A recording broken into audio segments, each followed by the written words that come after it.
Hello, my dear learners. नमस्कार and welcome to this channel. I am Rakesh. आज की इस वीडियो में हम लाए हैं एक मज़ेदार interesting moral story.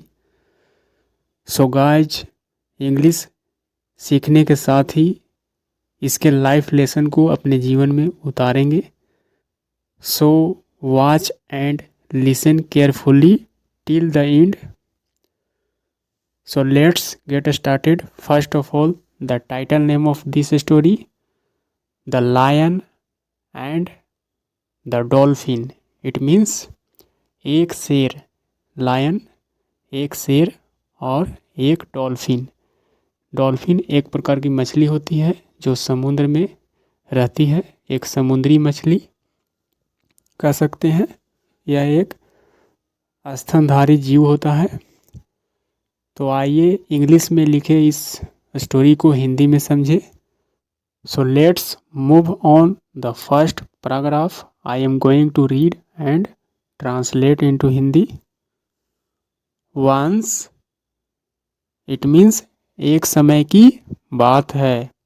There lived a lion, एक शेर रहा करता था. लिव इट मीन्स रहना. देयर लिव्ड अ लायन, एक शेर रहा करता था. Who was the king of the jungle. यहाँ पर हु किसके लिए है? शेर के लिए रिलेट कर रहा है. यानी कि जो, हु इट मीन्स जो क्या था, वाज द किंग यानी कि जो राजा था जंगल का. हु वाज द किंग, जो राजा था, जंगल का राजा था. His favourite pastime was to sit by the sea. कहा जा रहा है कि उस शेर का जो मन बहलाने का, मस्ती करने का जो समय हुआ करता था, हिज फेवरेट यानी कि उसका मनपसंद, पसंदीदा जो टाइम था, पास्ट टाइम यानी कि मन बहलाने का, मस्ती करने का, वह था क्या करना? टू सीट बैठना. बाय द सी, बाय यहाँ पर नियर नज़दीक, समीप की बात हो रही है. यानी कि वह समुंदर के किनारे बैठना ही उसका पास्ट टाइम हुआ करता था. यानी कि अक्सर समुंदर के किनारे बैठकर अपना समय गुजारता था. वन डे, एक दिन. वन डे, एक दिन. ही सा, उसने देखा यानी कि शेर ने देखा. A beautiful dolphin playing in the water. उसने समुद्र के किनारे बैठे हुए अवस्था में उसने क्या देखा? सुंदर, एक ब्यूटीफुल सुंदर डॉल्फिन को देखा. जैसा कि डॉल्फिन एक समुद्री मछली होती है, साथ ही यह स्तनधारी जीव है. उसने एक डॉल्फिन को, सुंदर सा डॉल्फिन को देखा. प्लेइंग, खेलते हुए. इन द वाटर यानी कि पानी में, यानी कि समुद्र के पानी में जो है से खेलते हुए उसने डॉल्फिन को देखा. दी एक्साइटेड लायन, इस तरह से देखने के बाद उत्साहित था. यानी कि शेर जो था एक्साइटेड था देखने के बाद. The excited lion called out, पुकारा यानी कि बुलाया. ओह डॉल्फिन, यानी कि पुकारते हुए, ओह डॉल्फिन, अरे डॉल्फिन, इस तरह से कह सकते हैं. Will you be my friend, क्या तुम मेरा दोस्त बनोगे. विल का इस्तेमाल फ्यूचर के लिए किया जाता है. विल यू बी, क्या आप बनोगे, यानी कि क्या तुम बनोगे. माई फ्रेंड, मेरा दोस्त, क्या तुम मेरा दोस्त बनोगे. द डॉल्फिन रिप्लाइड, इस प्रकार डॉल्फिन ने उत्तर दिया. ऑफ कोर्स, हाँ, ऑफ कोर्स यानी कि हाँ हाँ, बेशक. ऑफ कोर्स यानी कि श्योर, बेशक. It will be my, it will be my pleasure, हाँ हाँ, ऑफ कोर्स, बेशक, यह मेरे लिए खुशी की बात होगी. इट विल बी यानी कि यह होगी. माई प्लेजर, प्लेजर यानी कि सुखद, अच्छा फीलिंग होना, यानी कि मेरे लिए प्लेजर की बात होगी.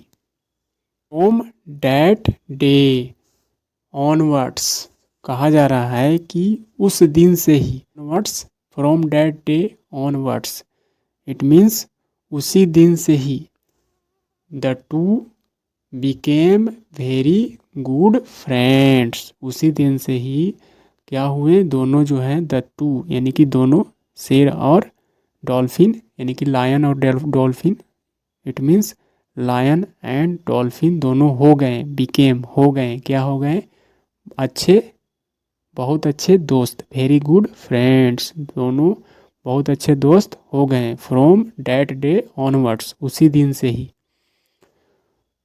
वन डे एक दिन, वन डे एक दिन, as the lion was sitting by the sea, एक दिन क्या हुआ, जैसा कि लायन हमेशा की तरह बैठा हुआ था, was sitting by the sea, by it means near, समीप, नज़दीक, किसके नज़दीक, द सी यानी कि समुंदर के नज़दीक, जैसा कि लायन बैठा हुआ था।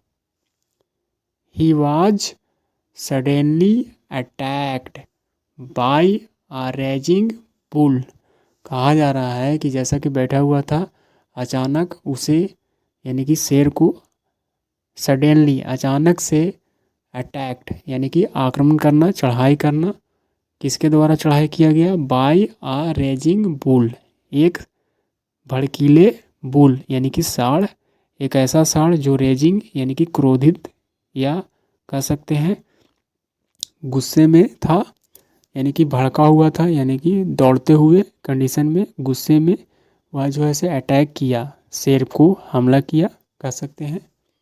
Next, the lion was taken aback, इस प्रकार अचानक अटैक करने से जो शेर था हक्का बक्का हो गया, स्तब्ध रह गया, यानी कि टेकन अबैक का मतलब स्तब्ध हो जाना, हक्का बक्का हो जाना, हैरान हो जाना कह सकते हैं, अचंभित हो जाना।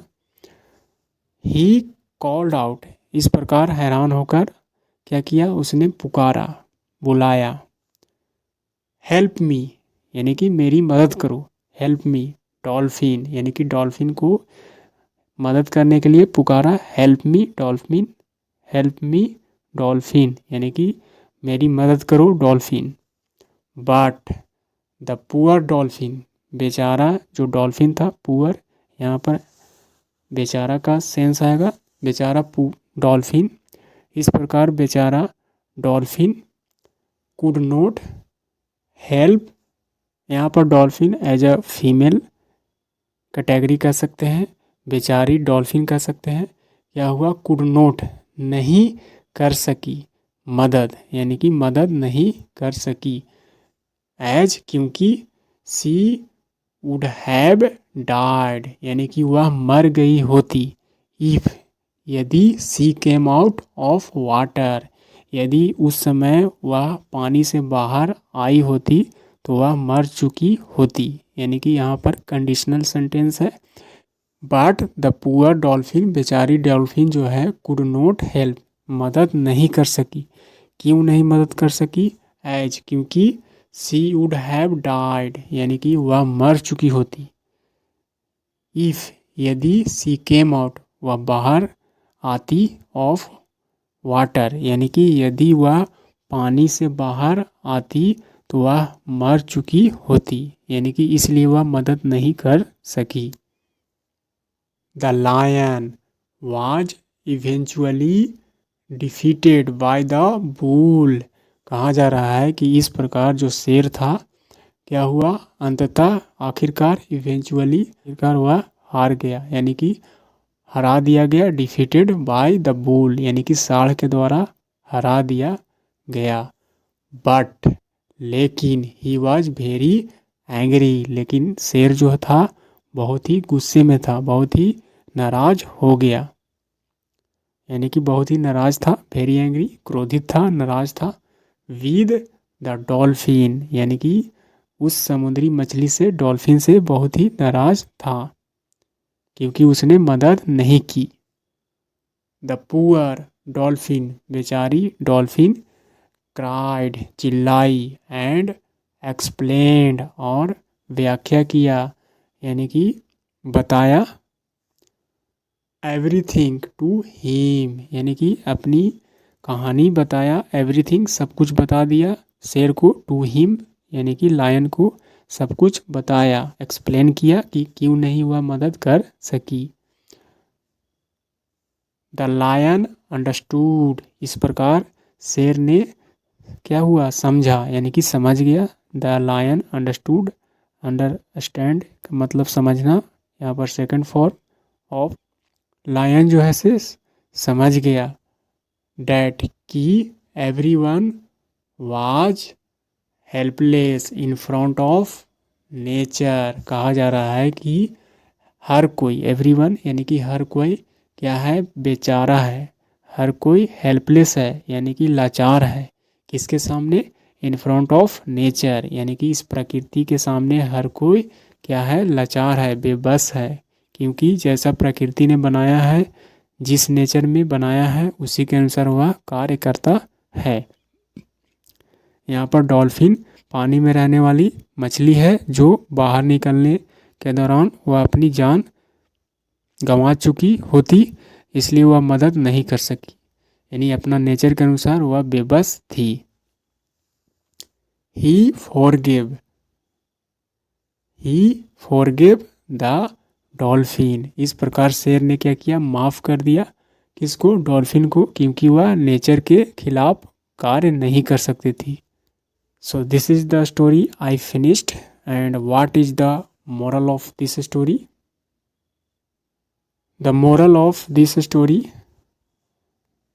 do not have expectations which cannot be met। कहा जा रहा है कि मत कीजिए, यानी कि मत रखिए क्या, उम्मीद, यानी कि अपेक्षा किसी से मत रखिए, विच, जिसे कैन नॉट बी, नहीं किया जा सकता है, यानी कि पूरा नहीं किया जा सकता है, उससे उम्मीद मत रखिए। ऐसे कहने का मतलब है डोंट हैव एक्सपेक्टेशन, यानी कि उम्मीद मत रखिए जिसे पूरा नहीं किया जा सकता है।